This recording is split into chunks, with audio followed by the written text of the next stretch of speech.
أعوذ بالله من الشيطان الرجيم. السلام عليكم ورحمة الله وبركاته. الحمد لله حمدا كثيرا طيبا مباركا فيه كما يحب ربنا ويرضى. أشهد أن لا إله إلا الله أشهد أن محمدا عبده ورسوله. Taib, pada kesempatan hari ini kita akan membahas tentang hukum mad. Silakan dibuka buku tajwidnya di halaman 25. Pembahasan tentang mad. Mad berarti secara bahasa dia panjang. Itu dikatakan ziyadah, penambahan, menambah atau perbanyakan. Yang mana menurut istilah mad ini merupakan memanjangkan bacaan dengan waktu tertentu kerana di dalamnya ada huruf mad. Ingat, huruf mad itu ada 3, alif, waw, ya. Yang mana alif ini memiliki pasangan sebelumnya fathah, sedangkan waw pasangannya dhammah dan ya pasangannya adalah kasrah.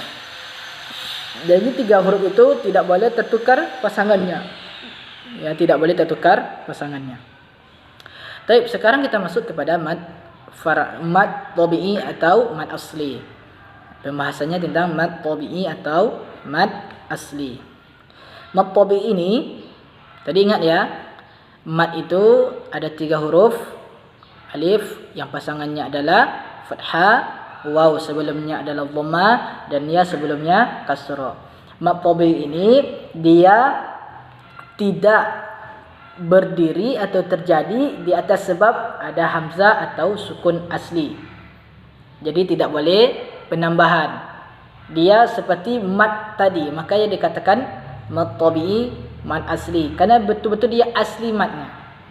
Dia hanya ma fathah, setelahnya adalah alif, atau dhamma setelahnya waw, atau kasrah setelahnya ya. Dia tidak boleh ada hamzah atau sukun asli. Kenapa? Karena kalau seandainya ada hamzah setelah huruf mad tadi, maka dia tidak lagi bernama mad tabi'i, tapi dia masuk kepada mad far'i, mad cabang. Baik.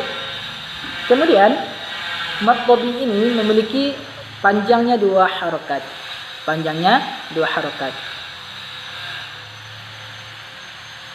Cara memanjangkan mad 2 harakat itu untuk mudahnya kita ayunkan. Kita mengayunkan suara sedikit. Kita buat ayunan.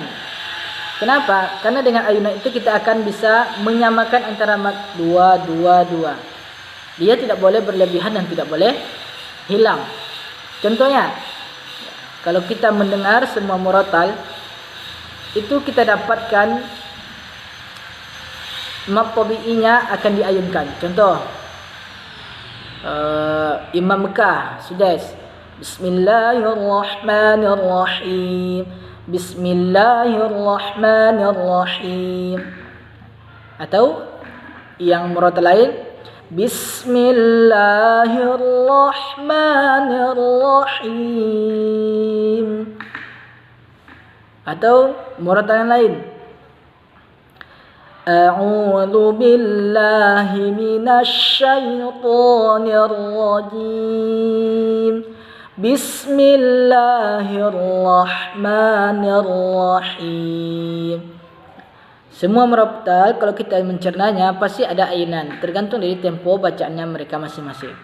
Baik, sekarang kita akan mencoba untuk mengayunkan, yaitu pada surah At-Taubah ayat 100. Surah At-Taubah ayat 100. Silakan dilihat tampilannya. Di situ sudah Ustaz buat garis-garis tentang yang mad 2 harakat atau yang kita ayunkan. A'udzu billahi minasy syaithanir rajim. Bismillahirrahmanirrahim.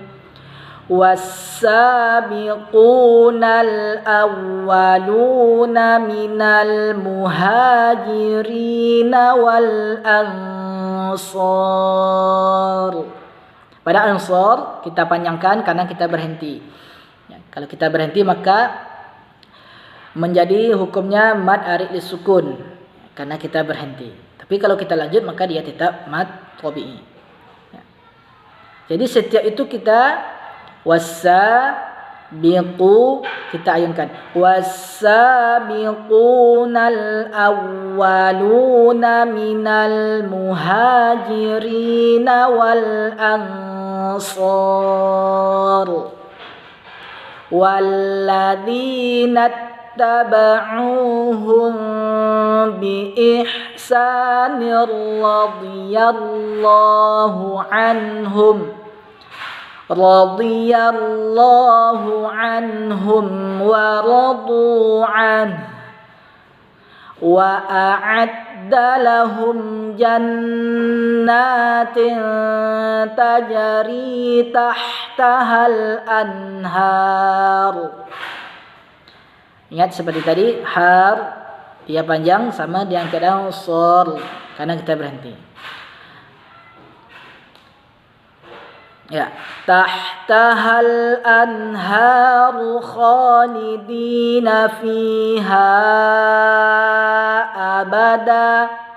Nah, ini contoh dia tidak lagi menjadi ma asli karena setelahnya ada hamzah. Fiha abada. Ya, ditandai dengan adanya bendera. Dzalikal fawzul azim. Itu tentang membaca dua harakat pada surah Taubah ayat 100. Kita ulang. Was-sabiqunal awwaluna minal muhajirin wal ansar walladzina tabauhum bi ihsanir radhiyallahu anhum wa radu anhu wa a'adda lahum jannatin tajri tahtahal anhar jannatin tajri tahtahal anhar khalidina fiha abada radhiyallahu anhum wa radu anhu. Afwan ya, salah ya.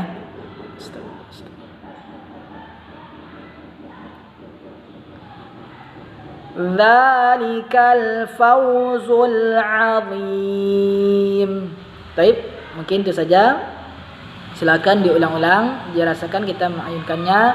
Mudah-mudahan setiap membaca bertemu dengan mad asli, mad tabi'i ataupun bahkan yang panjangnya dua kita bisa mengayunkannya satu dengan yang lain.